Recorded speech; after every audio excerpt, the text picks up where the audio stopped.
5장과 6장은 이제 시내 산을 출발하기 직전에 하나님께서 주신 거룩의 법입니다. 거룩. 물론 이 외에도 레위기를 통해서 백성들의 거룩한 삶에 대해서 여러 가지로 말씀했는데요.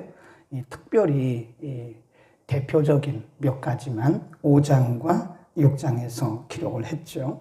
5장 1절에서 10절 가운데 어제 본문에서는 백성들 중에 유출병 환자, 또 시체를 만진 자, 이런 부정한 자들이 있으면 진 밖으로 내보내라. 진 밖이라는 것은 뭐라고 그랬어요? 진의 후미, 진의 맨 끝에 후미를 의미하고 이렇게 격리를 시키라는 거죠. 완전히 백성 중에서 없애라 그런 뜻이 아니고 격리를 시켜서 공동체에게 전염되지 않도록 해라 하는 것이고요. 공동체의 건강을 위해서 그런 것이고 또 개인의 건강을 위해서 그런 것이었다. 오늘 본문에서는 특별히 이 부부간에 일어날 수 있는 가정의 문제를 말씀하고 있는데요. 12절, 13절에 보면 이스라엘 자손에게 고하여 그들에게 이르라. 만일입니다. 이런 경우가 있을 수 있다 그 말이에요. 만일 어떤 사람의 아내가 실행하여 남편에게 범죄하여 타인과 정교를 하였으나 그 남편의 눈에 숨겨 드러나지 아니하였고 그 여자의 더러워진 일이 증인도 없고 그가 잡히지도 아니하였어도 14절 그 더러워짐을 인하여 남편이 의심이 생겨서 그 아내를 의심하거든 그랬고요. 그 다음에 그런 경우고요. 의심하는 경우. 그 다음에 15절 그 아내를 데리고 제사장에게로 가서 그를 위하여 쭉 의심의 소재를 만들어서 제사장 앞에 데리고 가라. 그 다음에 14절 중반 후에 보면요. 또는 그랬어요. 또는 아내가 더럽히지 아니하였어도 그 남편이 의심이 생겨서 아내를 의심하거든 그러죠. 그러니까 두 개 다 해당이 되는 거죠. 하나는 아내가 다른 남자와 종교를 했어요. 근데 아무 증인도 없어요. 근데 남편이 아내를 의심하는 경우, 이런 경우고 사실인데 의심하는 경우, 사실이지만 사실을 못 봤기 때문에 그럴 거라고 이제 심증을 가지고 추측을 하는 거죠. 또 한 가지는 전혀 그런 일이 없는데 남편이 의심을 해요. 이런 경우죠.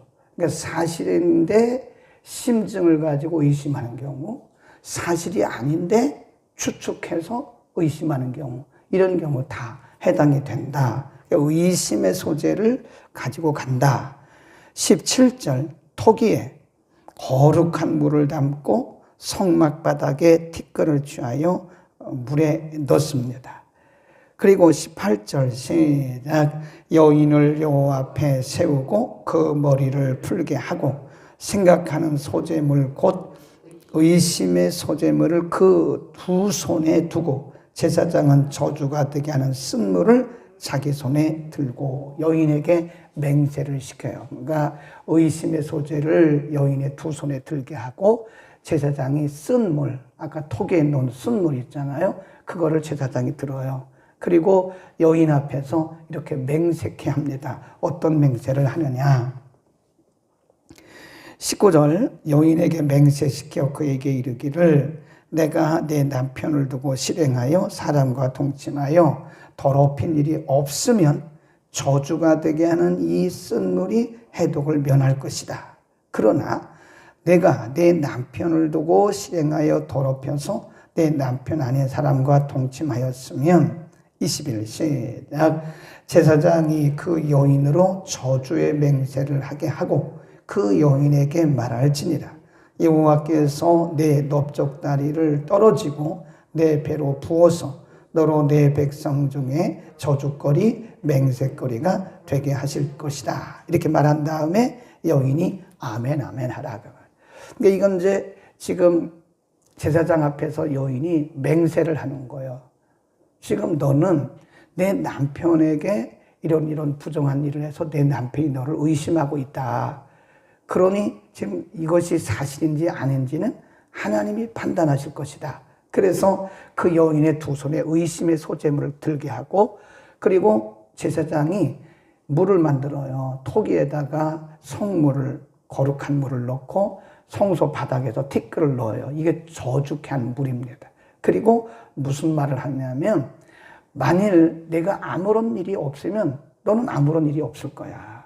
그런데 만일 내가 다른 남자와 이렇게 정교를 행했으면 내 배가 이렇게 부어서 나오고 내 넓적다리가 떨어질 거다. 그래도 괜찮지? 라고 맹세를 하는 거예요. 그러니까 여인이 뭐 해야 된다고 그래요? 아멘, 아멘. 맞습니다. 그러니까 확인을 시킨 다음에 사실로 가요. 23절에 보면 제사장이 저주의 말을 두루마리에 써서 그 글자를 그 쓴물에 빻아넣고 여인으로 그 저주가 되기는 쓴물을 마시게 할지니 그 저주가 되게 하는 물이 그의 속에 들어가서 쓸 것이다. 그래서 그 쓴 물을, 저주의 물을 마시게 하는 거예요. 네. 두루마리에 써가지고 그거를 빻아요. 그리고 그 물에 넣어요. 그래 이거를 저주의 물이라 그럽니다. 본인이 분명 아멘 했잖아요.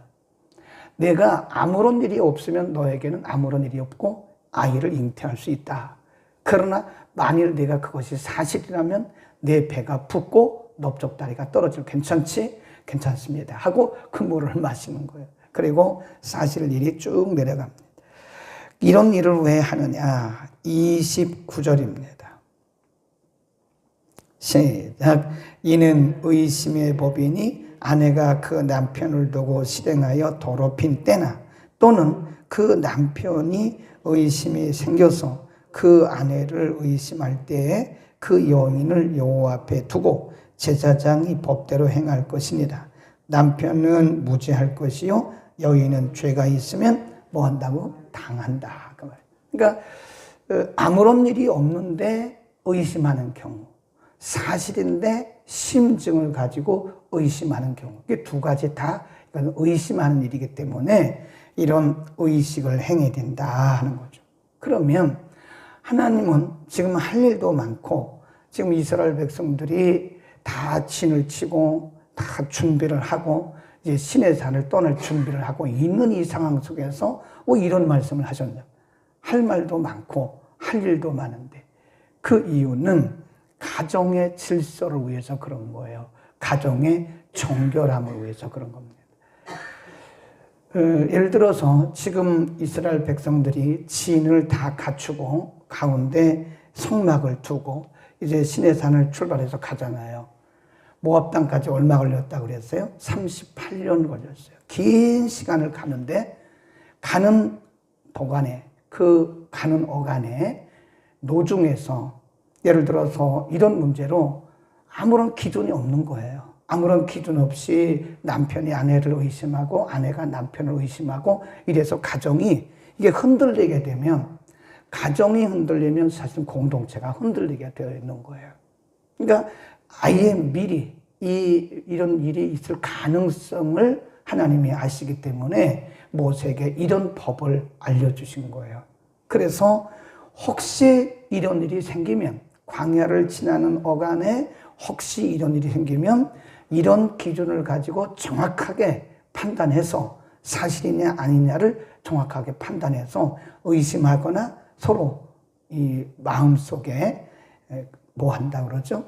이 갈등하는 일이 없도록 해라. 예, 의심하거나 갈등하는 일이 없도록 해라. 그런 말입니다. 그래서 이런 의심의 소재를 만드신 것은 백성들을 거룩하게 하기 위한 것이다. 그러니까 이 이스라엘이라고 한 나라 공동체는 가정 공동체가 이루어진 거예요. 가정 공동체가 모여서 나라 공동체를 이룬 거 아닙니까? 오늘도 마찬가지죠. 이 교회라고 하는 공동체도 이게 가정 공동체가 모여서 교회 공동체가 된 거예요. 가정이 건강하지 않으면 교회도 건강할 수가 없죠. 교회가 건강하려면 가정이 건강해야 되고, 이 나라가 건강하려면 가정이 건강해야 돼요. 그래서 어떻게 보면 나라를 염려하는 것도 좋지만 우리가 나라의 어떤 시스템을 염려하는 것도 좋지만 우리 한 사람 한 사람 가정이 건강해야 나라가 건강한 거다. 교회 공동체의 건강을 우리가 염려하는 것도 좋지만 교회 공동체가 건강하기 위해서는 우리 가정 공동체가 먼저 건강해야 된다. 그래서 디모데전서 3장에 보면 교회의 직분자를 세울 때 반드시 가정을 먼저 살피라고 해요. 부부관계가 원만하냐? 부부관계가 원만하냐?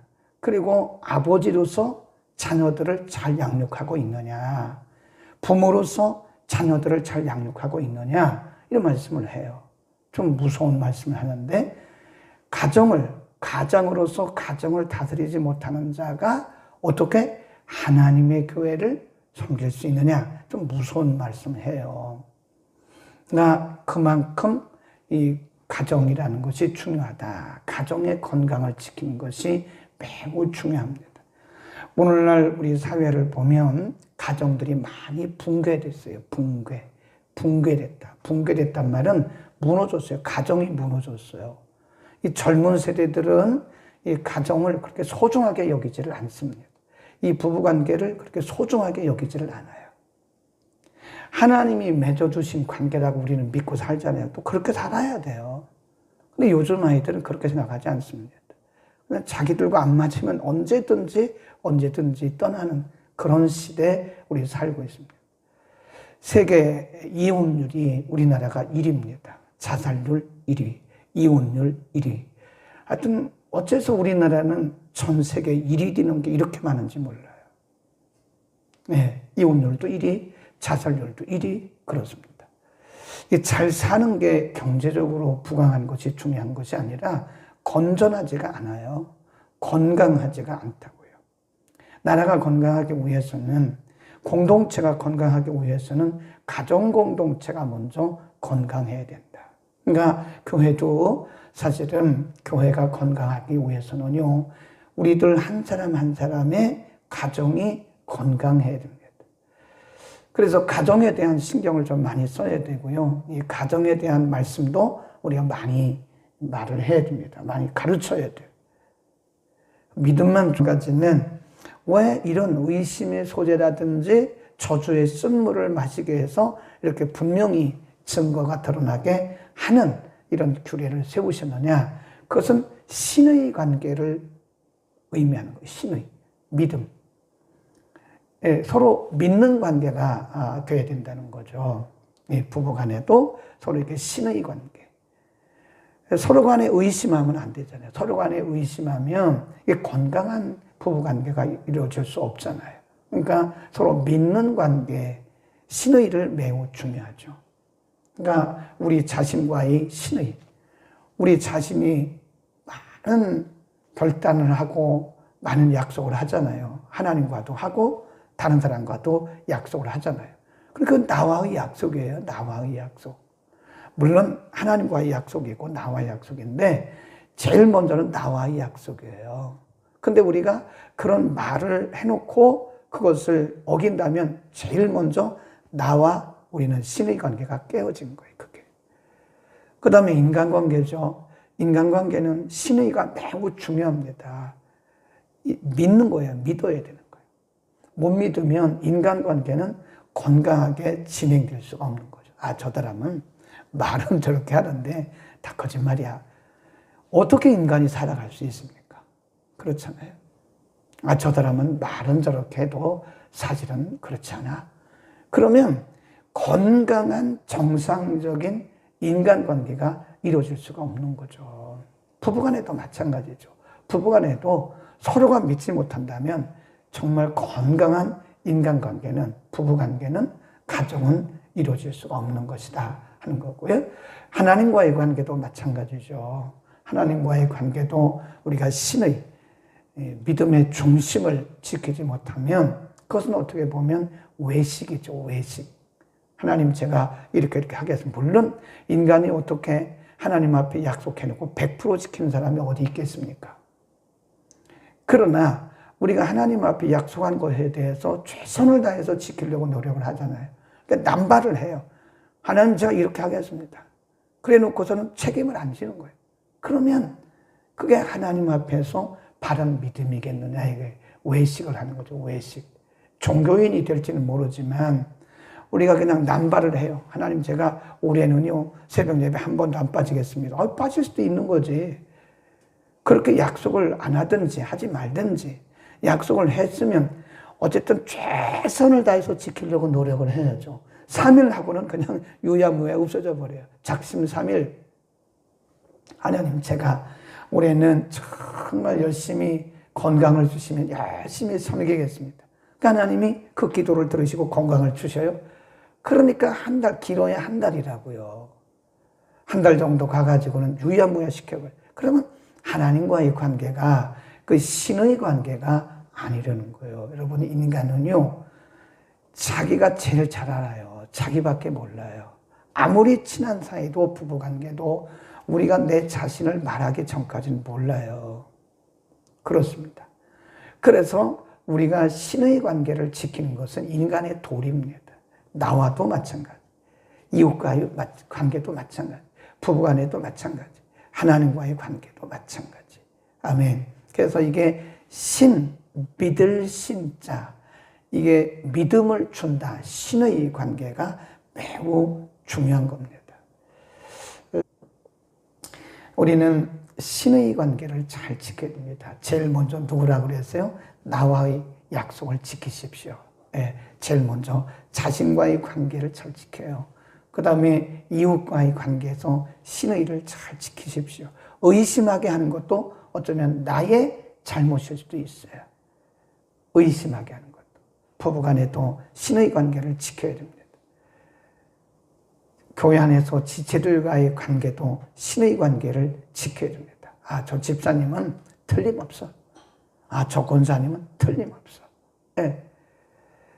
단 한 가지라도 우리가 보면 알 수 있다잖아요. 예를 들어서 우리가 시간 약속도 신의예요. 신의. 내가 10시까지 갈게. 그러면 10시를 지켜서 오든지 10시 전에 오든지 그래야 되잖아요. 10시까지 갈게 해놓고 10시 돼도 안 와. 그런 작은 것부터 시작을 하는 거예요. 사실은. 돈을 빌렸어요. 우리가 상대방의 돈을 빌려줘 보면 안 되잖아요. 돈 관계를 사실 하지 말아야 돼요. 그런데 돈 관계를 안 할 수가 없잖아요. 어떻게 인간이 살면서 돈 관계를 안 합니까? 돈 관계를 해보면 안 되잖아요. 그 사람이 과연, 그런데 신용이라고 그러는데 어쨌든 신의를 지키는가, 신용을 지키는가를 보면 돈 관계를 해보면 안 되잖아요. 돈을 꿔주고 빌려주고 하는 이런 과정에서 그걸 정확히 지키는 사람은 그 신용이 있는 사람이죠. 그 다음에는 그냥 빌려줘요. 근데 그 관계가 없으면 그 다음에는 절대 안 빌려주죠. 우리의 삶 속에서 일어나는 크고 작은 일들 속에서 우리는 하나님을 섬기는 자들로서 신의 관계를, 신의가 생명이다라고 생각하고 이 신의를 잘 지키는 우리들이 될 수 있기를 축원합니다. 기도하겠습니다. 은혜로우신 아버지, 오늘은 남편과 아내 사이에서 일어날 수 있는 사실과 의심의 관계에서 의심이 생겼을 때 그 의심을 어떻게 해결할 수 있는지를 우리에게 가르쳐 주셨습니다. 사실이든 아니든 그 결과를 통해서 말씀해 주셨고, 오늘 말씀의 본 핵심적인 메시지는 우리가 자신과 또는 부부간의 관계에서, 이웃과의 관계에서, 더 나아가서는 근본적으로 하나님과의 관계에서 우리의 신의를 지켜야 될 것을 가르쳐 주셨습니다. 큰 일이든 작은 일이든, 큰 문제든 작은 문제든 우리가 신의를 지키는 데서부터 우리의 일상생활이 시작되어지게 하시고, 나와의 관계나 이웃과의 관계나 하나님과의 관계가 건강하고 또 건전해질 수 있도록 은혜를 더하여 주옵소서. 우리가 하나님의 말씀의 계명을 따르는 자들로서 신의를 잘 지킴으로 우리를 바라보는 사람들에게 성실성이 입증되게 하시고, 하나님의 말씀대로 살아가는 우리의 신앙심이 입증되도록 은혜를 더하여 주옵소서. 무엇보다 우리 각 사람의 마음속에 말씀과 성령을 통하여 우리의 중심을 정확히 지킬 수 있는 정직한 영을 우리에게 부어 주옵소서. 예수 그리스도의 이름으로 기도드립니다. 아멘.